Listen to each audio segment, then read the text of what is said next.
guys, it's Jessie. Welcome back to my channel and welcome back to another video. Today we have another reading vlog where I'm going to be doing another episode of my Read Around the World series. As you can probably guess, in this series I'm trying to read a book from an author from every country in the world. Obviously this is a very long series. I'm not expecting to finish this in a year or anything. I believe this is our third or fourth episode. So we are getting through a good amount of books and countries in today's video, and it was a bit of a mixed bag. I'm filming this intro after having read all the books obviously, but I wanted to focus on books that had been on my monthly TBRs, and then I also decided to kind of randomly generate a country altogether and then read a book from that country. So what I did last episode, I was actually going to do it then. I randomly generated the country and I was like, wait, I won't necessarily have the book. So I did that random number generator and then I went on to pick that book, but I'll put in a little clip here of the kind of random number generator going because I did record it. And for our random country I got Bolivia, so that did mean that I chose to read Fresh Dirt from the Grave by Giovanna Rivera, which is a collection of short horror stories. And then also in this video, going off books that had been on my TBR this year, we had When I Sing Mountains Dance, and this was one that I kind of went to the TBR service, I don't know what it's called, I'll put it on the screen, but one where they kind of give you specific recommendations, and this was one recommended to me, I believe because I said I liked slightly unique storytelling, and this was one recommended to me. It is translated from Spanish. Then I also have Solaris by Stanislaw Lem. This is a translated book from Polish, and I believe it's kind of like a classic sci-fi book. This was picked as the book club for my work book club, but I didn't actually read it at the time, and then quite a few people that read it for the book club didn't enjoy it, so it kind of put me off for a bit, but I did have it on my TBR, so I did want to get around to it at some point. And then two more that I was a little bit more kind of excited for. These are ones that I picked up kind of entirely on my own. Firstly, we have My Friends by Fredrik Backman. He is one of my favourite authors, and obviously this is translated from Swedish. I can't believe I've not read one of his books so far this year, so this is the first time I'm reading him for this challenge, so very excited for that. And then finally we have a non-fiction, which is Invisible Women by Caroline Criado Perez. So I do enjoy non-fiction. This was recommended to me by one of you guys, and I'm excited to finally get to it because it's been on my TBR for so long. This is basically about kind of data bias in a world designed for men and how kind of that enhances sexism and I guess stuff like that. This one, I believe the author is half Argentinian, I believe, so that is what it is counting for. So yeah, we have a fun little stack of books, and even just going into it now from having read these, it's a mixed bag, but I really hope you guys do enjoy this vlog, and let's just get straight into it. Hello, I'm currently probably just over halfway through Solaris now, and it's interesting. It's definitely not a bad book, but like it definitely reads like a classic in a lot of ways. I think mainly for me, it's kind of like the over descriptions. I found this with a decent amount of classic books. I think especially those written by men. I feel like there is an over description of a lot of things, and that's when we get these kind of really big kind of obscure words thrown in that I'm a bit like, huh? And then I find the kind of dialogue chapters a much more kind of enjoyable aspect. Not necessarily dialogue chapters, but like ones that are more dialogue heavy I enjoy a lot more. I feel like that's when I'm more in the story because I'm following it as it goes, whereas I do think when it's like a lot of words that I don't see very often, it kind of takes me out of the story a little bit because I am kind of like just thinking about it in terms of like an actual understanding way rather than kind of the natural way that you kind of ingest like when you're reading dialogue, or kind of like things that are written in a more modern, easy way, if that makes sense. So like that does take me out the story a little bit. I will say a couple of little maybe like outdated offensive terms. One of them I didn't even recognize. I was like, that sounds like it's offensive, and I looked it up and I was like, yeah, that's offensive, that's offensive. And this edition, obviously like there's a whole thing about whether you would change it in the text, whatever, but this edition was published in 2003. The actual book itself obviously came out in 1961, so like obviously there's a difference in time period, whatever, but I don't think it's really necessary, but that is just something to kind of note in here. I don't think I've given you a plot, but basically we are following Kelvin, who is like a research scientist, and he is going from kind of one planet or like space station to another called Solaris, and it's basically kind of got a bunch of weird stuff. Like we learn a little bit about kind of the history of the kind of discovery of the planet, and basically it was, I believe, kind of orbiting something else, or at least it has two kind of suns orbiting it, and that has previously made planets kind of difficult to like investigate, to land on because they're unstable. But this one is stable because it's got this like a massive ocean which they believe is like a living kind of force, and it has maybe consciousness, and it like kind of can replicate things, and it's just a little bit odd. And basically he gets to this space station, and one of the people on the space station has been killed, and everyone's like a little bit kooky, and they're starting to see kind of like ghosts or spirits or some type of thing of people in their lives. But I think it definitely at the start was kind of building to quite an interesting point, I think around like this way through, but at least for the next part we're not really kind of building any suspense or tension. It's not getting kind of more intense, so I don't really know where we're going to go from here. I will say I did dog ear a part because some of the scientific language in here is just absolutely ridiculous. I don't feel like it is necessary. Like one of the sentences here was, you know how like the asymmetric crystalline structures of a chromosome are to those of the DNA molecule, one of the constituents of the cerebrosides which constitute the substratum of the memory processes. And I was like, you know what, I'm just going to keep reading. I don't need to understand that sentence. Do you know what I mean? I'll just keep going. And I think a lot of that is kind of bogged down a bit in kind of like scientific descriptions like that, where I'm like, I don't think this is necessary, and it just kind of comes off as like smart man telling you stuff. Do you know what I mean? And I've read like a lot of sci-fi where things are explained easily, and this is not the case here.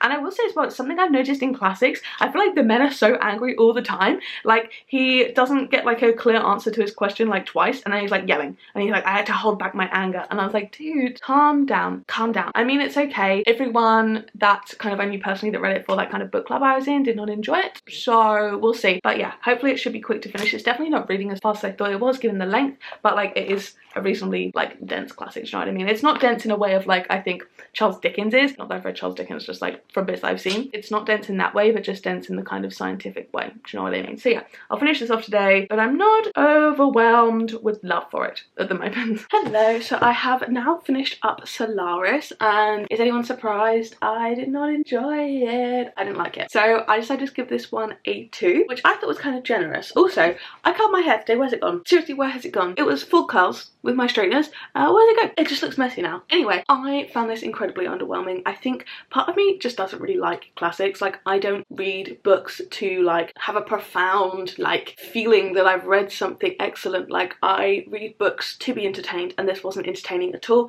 It also wasn't like offering introspections on life or anything like that. It's written that it's a psychological drama, and I don't think that's the case. I can understand that this was maybe like kind of a progenitor, is that a word, of the genre, and I can respect it for that. However, I didn't like any of the characters. I didn't feel interested in the story. I barely felt like I understood the story or the point of it, and I also felt like we ended pretty abruptly, and yeah, just not my vibe whatsoever. I felt like, as I was kind of saying in my midway update, we were kind of like going like on a like upwards trajectory in terms of like the tension, and then we kind of like went up for like the first maybe third, and then we just stayed there for the whole rest of the book.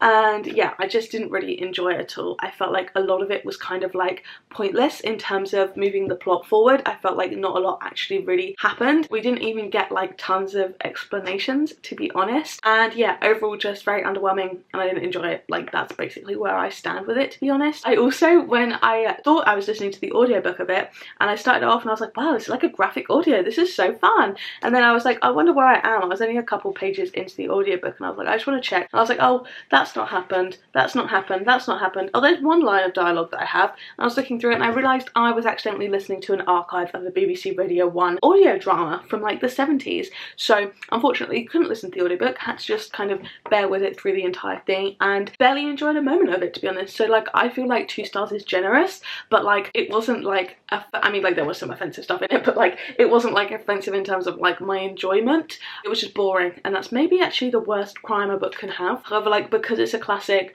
I do feel a little bit of pressure to be like, maybe it was like groundbreaking at the time, and like a 1 feels harsh. Actually, it's probably not. Anyway, a 2 is getting a 2. It's getting a 2, and now we are moving on to our next book, which I'm filming this little update after I've started it. I want to say that it's going up from here, but that would be a lie. So I will see you with another update on our next book.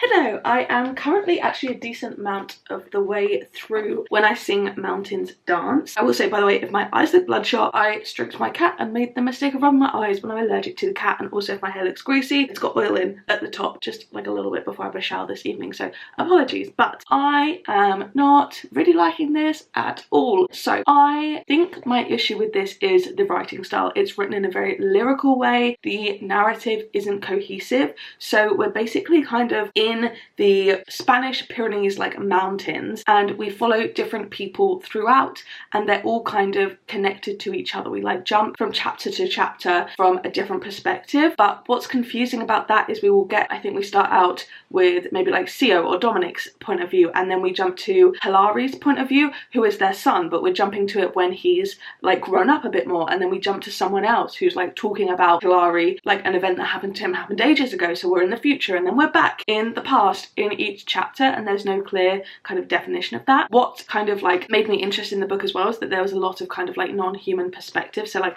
we get like perspectives of the mountains or trees or like a dog or something like that, but like those chapters aren't exactly like particularly interesting. They're not like offering insight. I'm trying to find the one that had the deer, because I just thought the deer one was so like uninteresting when it could have been really interesting. I was like, I'm a deer and I'm gonna run away because I'm a deer, so I'm gonna run away, and I'm gonna run away, and I'm running and I'm running and I'm gonna run away. I just didn't particularly think it was very effectful, or if that even makes sense, I don't think that's even a proper word. Yeah, it goes, run like my mother had told me to run when I was born, and then whoosh, I set off like the clouds, even faster, like the hares, even faster. The forest moved beneath me, the ground trotted. I ran so fast the trees stepped aside, and then I heard it, the sound bang, and then a bit later, farewell forest, farewell morning birds. I didn't die, my legs kept running and running and running and running and running and running and running and running and running and running. And I was like, there's a little bit more we could do there. And then there's a section in the middle that's like about the formation of the kind of mountains. So it's got a picture and it's giving Ripicor, I can't lie, but like a little, I don't know, section, and I was like happy that I was getting through the book quickly. And I quite liked a recent chapter I read, because there's a couple of bits every now and again that I'm like, oh, I actually really quite liked that. It's a bit kind of about a budding romance type of situation. So like the chapter Fear I liked, and it was kind of about basically a guy approaching one of the women in the village, and they're striking up a conversation of friendship and then a romance, and I was like, oh, that's actually quite sweet. I'm quite liking the way this story's been told now. And then we would jump to something else completely different, and then we jumped immediately after to a dog's point of view in that situation, and the dog's watching them have sex and describing it, and I think getting turned on as a dog, and I was like, what is actually happening here? I just think it's a bit weird and I'm not enjoying it. I'm just thinking it's clearly trying to do something, and what it's trying to do is just not landing with me whatsoever. I'm not following half the time. I don't know until halfway through the chapter who are even following what time period, when I'm not sure, because they talk about cars and then there's people also living in caves, and it's all happening in the same general time span. So I'm so confused and I have no idea what's going on. It's not kind of distinct enough each chapter to kind of be like a short story collection, but they're not following any cohesive narrative whatsoever, and I just have no idea what's going on. I don't see the point of it. It's clearly like a lyrical poetry thing that just does not work for me whatsoever. But I'm gonna finish this off because I've really not got much left. Such a drag, and I would DNF it, but like I just want to power through and tick it off for my read around the world. But yeah, this is very underwhelming for me, unfortunately, and I'm not having a good time. So yeah, bit of a sad update, but hopefully I'll finish this evening. Okay, so I have finished up When I Sing Mountains Dance, and overall I didn't enjoy it. I think you probably got that from my first update with it. I think I gave it like a 1.5 or a 2, kind of. I think once my ratings get below 2, I just don't really care to like think about the intricacies of like what 0.25 rating I'm going to give it, because I wouldn't recommend it and I didn't enjoy it. So not off to the best start for this vlog, but I am more excited about our next book. I think my issue with this, like, I just don't think I enjoy novels like this. I read to have fun or to be entertained, or like non-fiction wise for learning, and like even when things are like dark topics, there's like an entertainment there, and not in a way of like I find Doctor Who's entertaining, but in the same way that like, you know, horror movies and stuff are entertaining, do you know what I mean, even if it's like a slasher or something like that. But yeah, this one just didn't hit for me at all. I don't think it's my style of book. I don't even know if I'd necessarily call it like a novel, because obviously like there's chunks of kind of more poetry style stuff, there's no kind of cohesive narrative, and I mean we do kind of tie back to characters but not significantly, and like I guess the narrative kind of rounds out towards the end but only really barely, and so yeah, I didn't enjoy this one, so leaving that there for now. And I have moved on to Fresh Dirt from the Grave by Giovanna Rivero, and this was the one that was entirely randomly generated. I've read the first 2 stories in here because it's a collection of short stories, and I enjoyed them both more than I enjoyed any point of that book. And yeah, I've enjoyed them so far. I don't like rate the individual stories, but I've read the first 2 and there are 6, and I think I liked the first one a bit more, but it was still very much enjoyable, and I like them both. So they're kind of like slightly darker, I guess, and it's kind of like a horror anthology, but I think it's quite like literary horror. It's not like slasher crazy vibes, but yeah, I've enjoyed them both so far. I will say like they do like pull on darker themes and stuff, which I think is probably inevitable, but yeah, no, I'm enjoying it so far, and I will hopefully finish this one up today. Hello, I have now finished up Fresh Dirt from the Grave. Loki, I am after the fact because I accidentally deleted the footage of me reviewing this. You guys are wobbly, and I actually now think, because I was just editing it, that I'm in the same outfit that I'm in the next clip, but I am in different nails, so you can tell they're all on a different day. But anyway, I have now finished up Fresh Dirt from the Grave, and I did enjoy this one. I decided to give it a 3.5. I think a lot of the stories in this were interesting, but none of them kind of felt like I got that like oomph that I'm kind of looking for a short story. I think a lot of people say this. I do like a short story with a twist. I do like a short story that's kind of saying something, and I really like the first one in here. I think the first one in here was probably the strongest.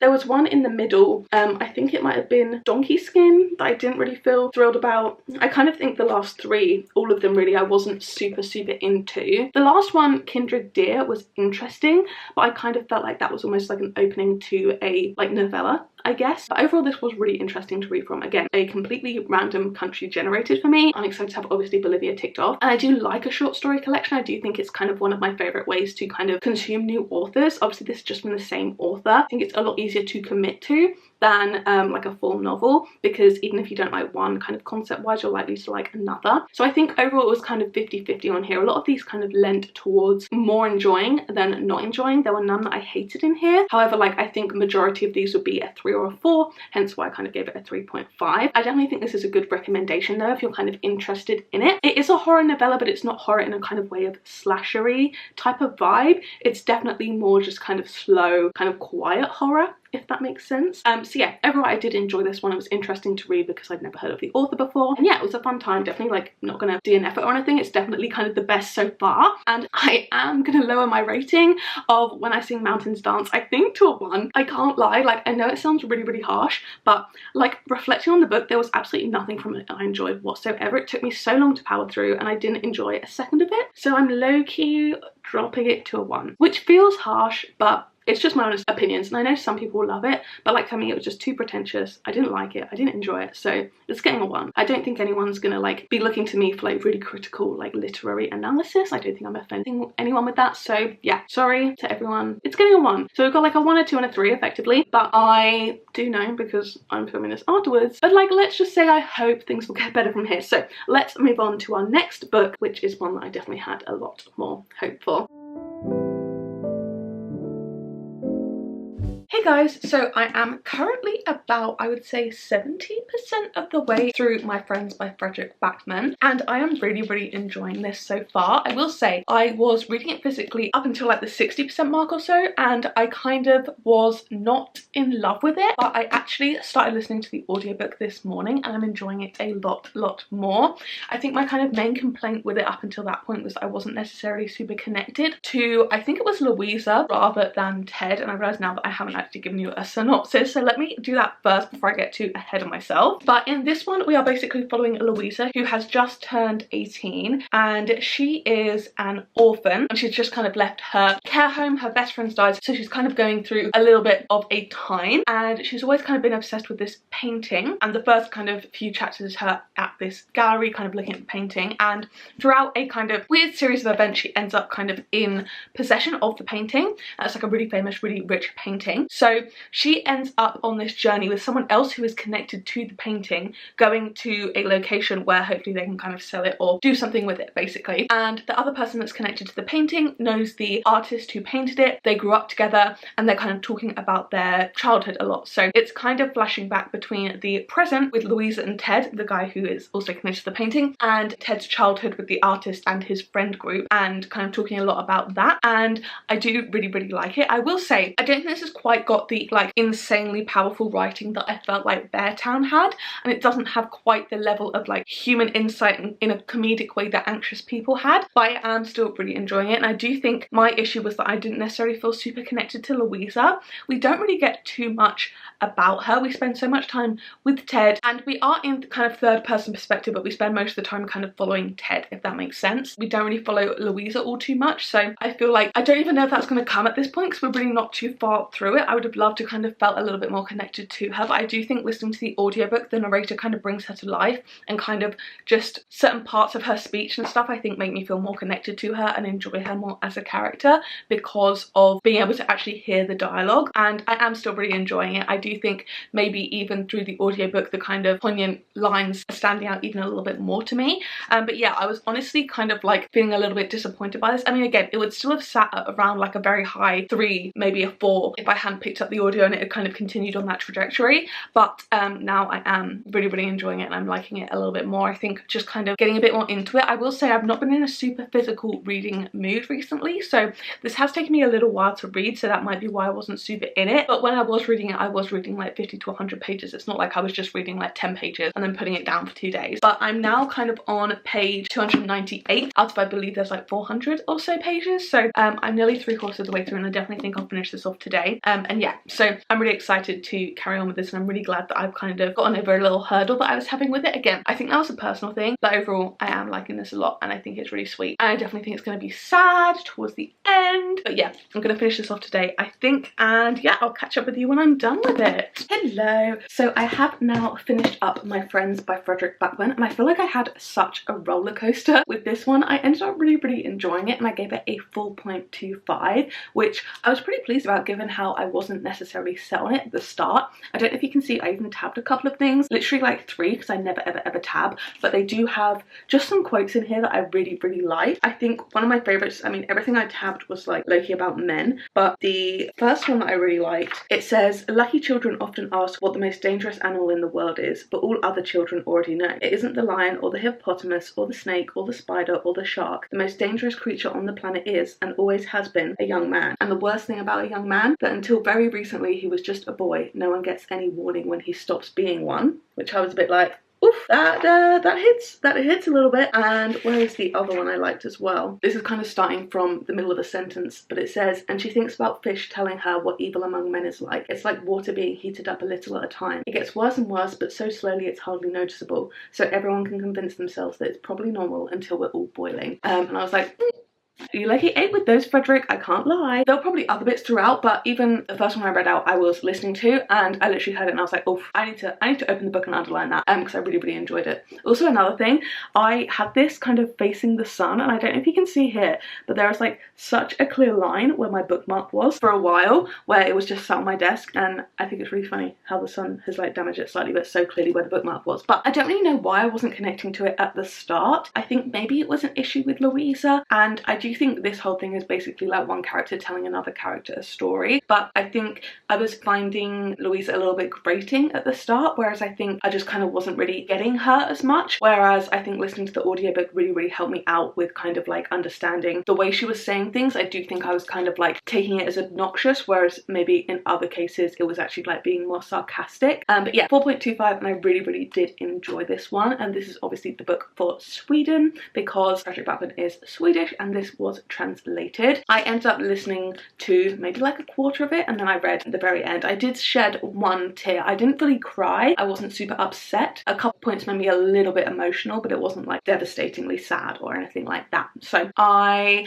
am really happy I got to this one, because it was kind of sitting like with the first couple chapters read for a while, and I was a little bit nervous because I wasn't overly sold on it, but I did really come around to it. So yeah, I will pick up our last book, and I probably will update you when I finish the entire thing, just because it is non-fiction, so I do want to give kind of more rounded thoughts. So yeah, I will catch up with you in a little bit.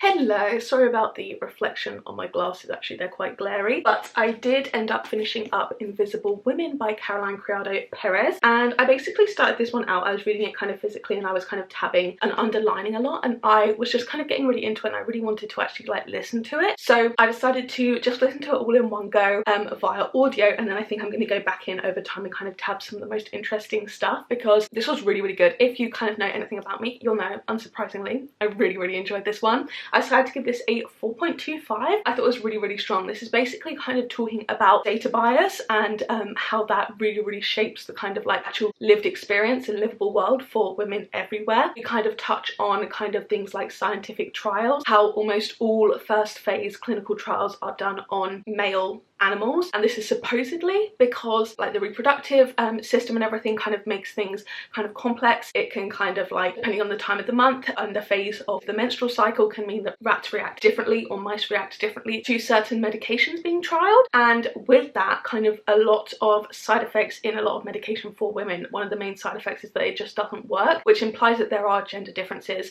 and sex differences within the efficacy of medicine, and therefore if we're not testing on female rats or female mice or female cells in general, then that kind of first stage where drugs are deemed like not effective on male cells, it could very easily be the fact that there actually are just sex differences in that, and the medications would be effective on women, however they're being discarded immediately because obviously they're not working on men and they're only testing on male cells, which is extremely troubling. We also talk about things like the lack of female crash test dummies, how kind of seatbelts are set to male height and average male weights, and how in almost all science and just kind of generalized language the default is male, and it's really interesting and obviously very troubling. I'm kind of trying to look at what I actually ended up highlighting. Oh, firstly, very much just like quote at the start by Simone de Beauvoir, which said, "Representation of the world, like the world itself, is the work of men. They describe it from their own point of view, which they confuse with the absolute truth." And that is kind of a theme that goes throughout the whole book. Another one I highlighted was, "The reality of human on human lethal violence is that it's overwhelmingly a male occupation. A 30-year analysis of murder in Sweden found that 9 out of 10 murders are committed by men." Not surprising. Obviously there's so many facts like this throughout, it's just these are the ones that I tabbed at the start,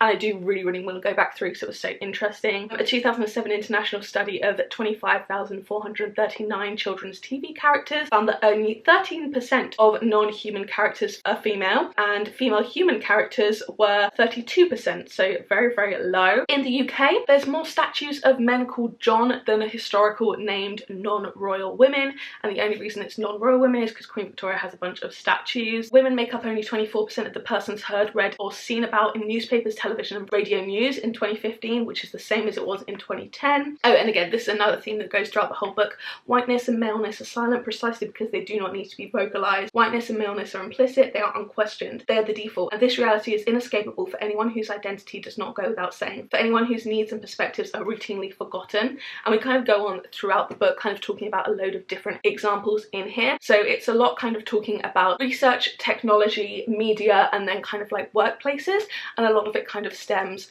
from like the initial studies. Like I mentioned, we talk a lot about health in here. I will say my only kind of critique of this is that it did feel very focused on kind of like the studies, I guess, if that makes sense, and the lack of research, I guess, which is kind of very explicit in the title and the tagline, like exposing the data bias in a world designed for men. It's very much focused on the data side of things. I feel bad kind of critiquing on that regard, but like I think if it was going to be a 5, it would just kind of touch a little bit more on kind of other things, but then again I don't want to kind of like push things that like aren't part of the book's claims to be covering onto it. But I thought this was super strong and really insightful. There is so much excellent information in here. Like you can see the things that I tabbed, they're literally just in the very first part of the book, and there's so much really interesting information in here, which is why I want to read through it again and kind of really closely tab it. Also, like there's so many citations in here, literally literally like the endnotes and stuff like that literally start like here. There are literally hundreds of footnotes, which I really enjoy, and also kind of cites and explains a lot of like actual clinical studies, which are really interesting. Yeah, I thought this was such a strong book. It says it's the Science Book Prize 2019 winner, and I'm not surprised. I believe this is a reasonably popular kind of feminist